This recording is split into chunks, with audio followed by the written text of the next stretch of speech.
What is up, guys? Bramblebro here, and welcome to my first VGC Pokemon analysis.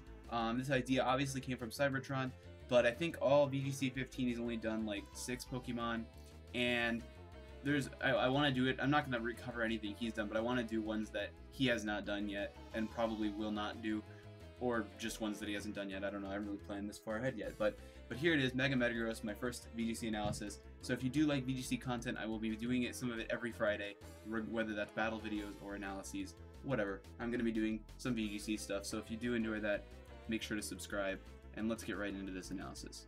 So, first important thing, base stats. So, as we can see, Metagross's base stats are on the left and Mega Metagross is on the right. When Mega Evolving, it gains 10 in attack, 20 in special defense, or 20 in defense, 10 in special attack, 20 in special defense, and 40 in speed, which is really gives it an overall amazing spread on the right here. While its attack, you might be going, wow, well, it only increased by 10, but he gets the ability Tough Claws, so when using physical, when you're using contact moves, it's essentially increasing your attack power by 33%, so you can sort of think of it as a base stat of like 200, so I mean, really ridiculous. Really amazing power, and its defense is also equally ridiculous. That's literally Aegis/Shield defense there. Like, that's awesome. That's crazy.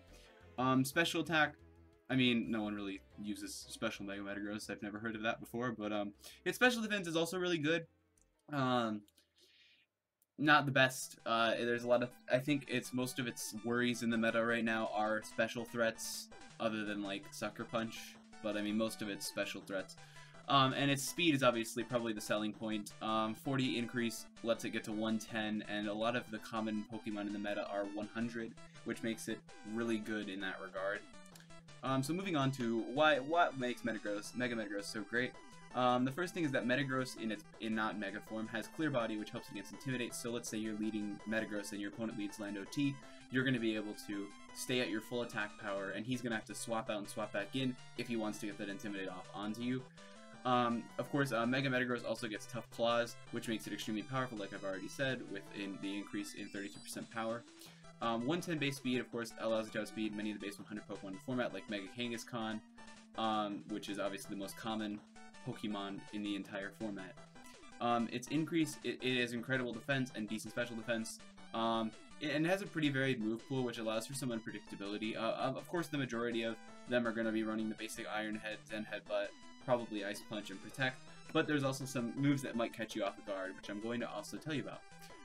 So, of course, the most common builds. So, about 2/3 of Mega Metagross are Jolly, and the other 1/3 are Adamant, which is really similar to Kangaskhan. Bulky works really well, but so does an all-out attacker. Just the simple, like, 252 attack, 252 speed works really effective. It's pretty effective. I mean, you're not gonna die. There's not a lot of things that are gonna be able to one-hit kill you, but a lot of things are gonna two-hit kill you. But you can get off a lot of damage before that happens. For moves, I definitely expect Zen Headbutt and Iron Head, but occasionally they run Meteor Mash. And the reason that most people don't run Meteor Mash is just simply that Zen Headbutt only has a 90 accuracy, which isn't terrible, but Iron Head is 100. Meteor Mash, basically, you lose 10 accuracy and gain 10 power, so I think it's like 90 power and 90 accuracy, whereas Iron Head's 80 power and 100 accuracy, and I definitely would recommend Iron Head over Meteor Mash. Meteor Mash does have a chance of boosting your attack stat by 1, but I still think Iron Head is better just because you have a guaranteed hit, where Zen Headbutt, you're sort of spinning a wheel already. It's probably not good to have 2 of those. Protect is also generally run as well, 85% of them run it. Last slot will likely be Ice Punch Substitute or the occasional Hammer Arm. I'd expect Ice Punch probably more than Substitute, but they're pretty close. Hammer Arm is pretty uncommon. And let's look at those now. So, top 10 most common moves. Zen Headbutt, 93% of them run it, so I mean, that's a lot. So pretty much all of them you'll see are gonna run Zen Headbutt. There's really no equivalent.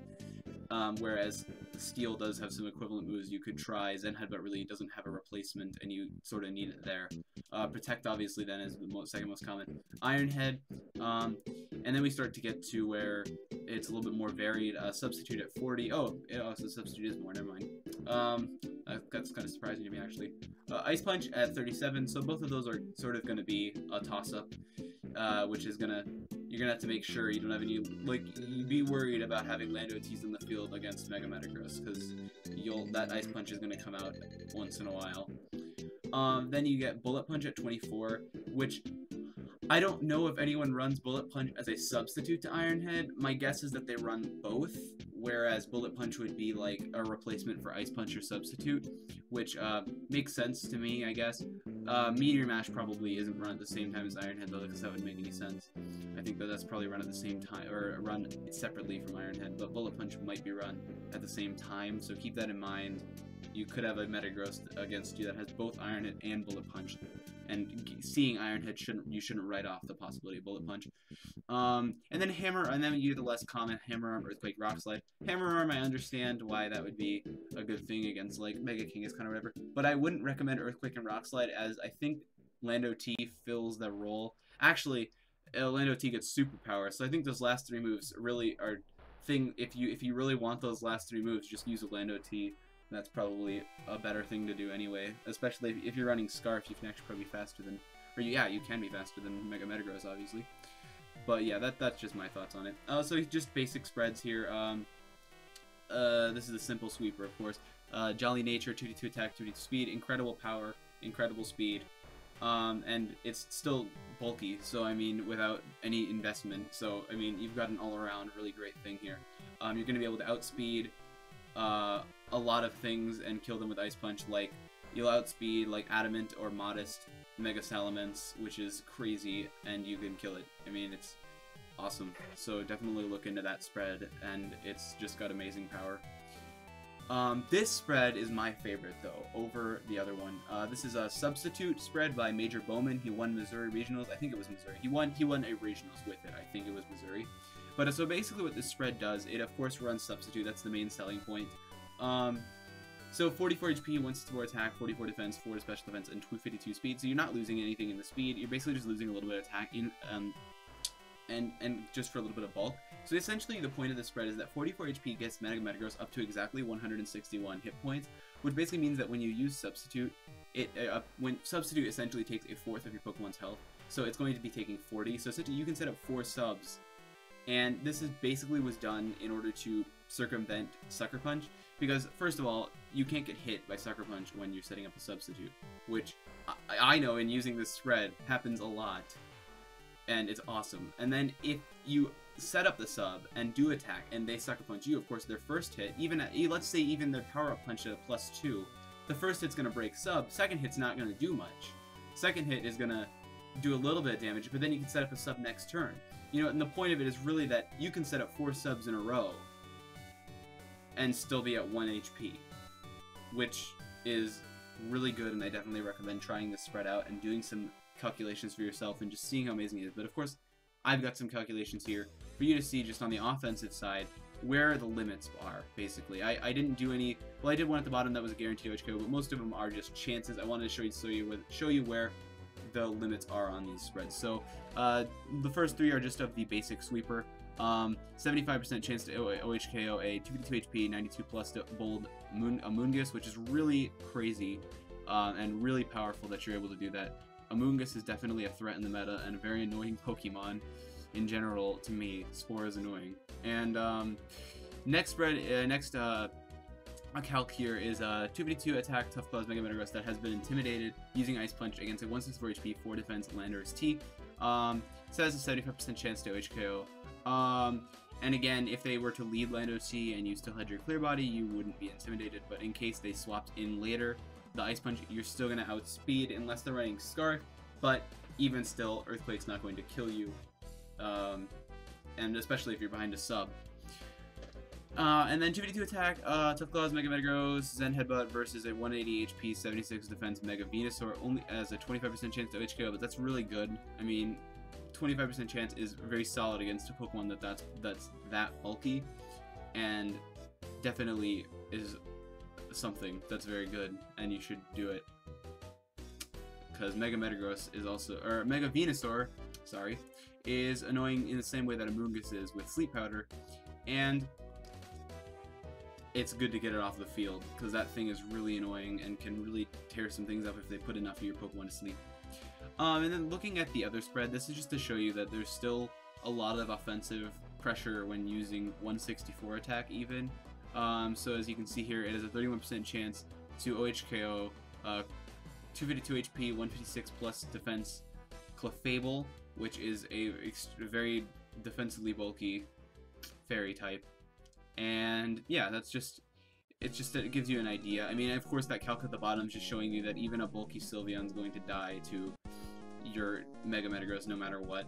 So just keep that in mind, that you still have offensive pressure even when running the subset. Some things to keep in mind here. Jolly Max Speed Mega Metagross is going to outspeed the majority of the metagame. Like I said, it'll outspeed Adamant or Modest, you know, 252 Mega Salamence, which is crazy fast. And of course, it will outspeed Mega Kangaskhan, you know, and the majority. I mean, there's not a lot of things that are going to outspeed Metagross that aren't Scarfed. I mean, of course, Scarf Lando will, but I mean, the majority of things are not going to outspeed you. Mega Metagross is naturally bulky, but running offense, like I mean, running a full offense is a really good, is a solid idea. And while you are naturally bulky, things like Aegislash are going to prove to be a challenge, so you might want to run a little bit of bulk. Like I said, the substitute says running a little bit of bulk, and that's kind of my idea. You don't need to run too much bulk. Don't take too much. Don't drop your speed. Don't lose too much in your attack. You know, just a little bit of bulk goes a long way. And when deciding between Adamant and Jolly, you just have to figure out what you want to outspeed. If you're really worried about some base 100 Pokemon that you need to outspeed, you're gonna outspeed base 100s. Or no, if you don't run Jolly, I don't think you can outspeed Mega Kangaskhan. So, I mean, there's just all sorts of things you want to consider. Adamant's obviously a viable choice if a third of people are using that. I mean, it definitely is powerful. I mean, yeah, I mean, going back to these calcs, if you get an idea of what it would be when it's Adamant, I mean, it would kill everything in the top there. I mean, Adamant would definitely be, Adamant's definitely an idea, but I think in practice Jolly is much better.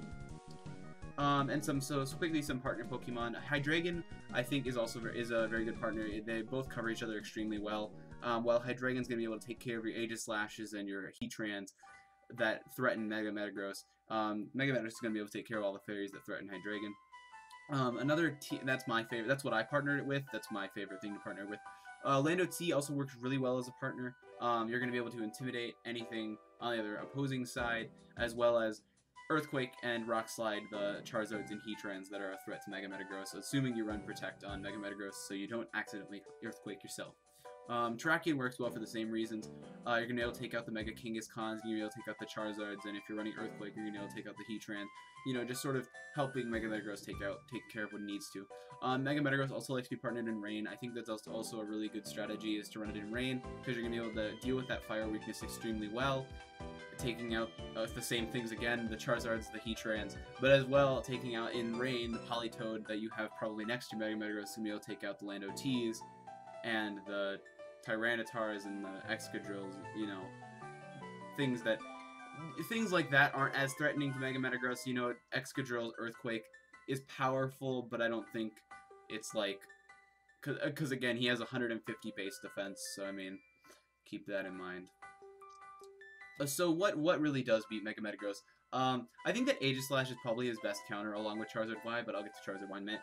I think the reason Aegislash is so good is that while it can't really OHKO, even with a 252 like Modest Shadow Ball or Quiet or whichever Shadow Ball, it's not, I mean, there's really nothing Mega Metagross can do to kill Aegislash at all. I mean, if it had Earthquake, but I don't think running Earthquake on Mega Metagross is a good idea, like I said, because even still, Aegislash in shield form has a lot of defense, and you're not going to be able to do a lot of damage anyway.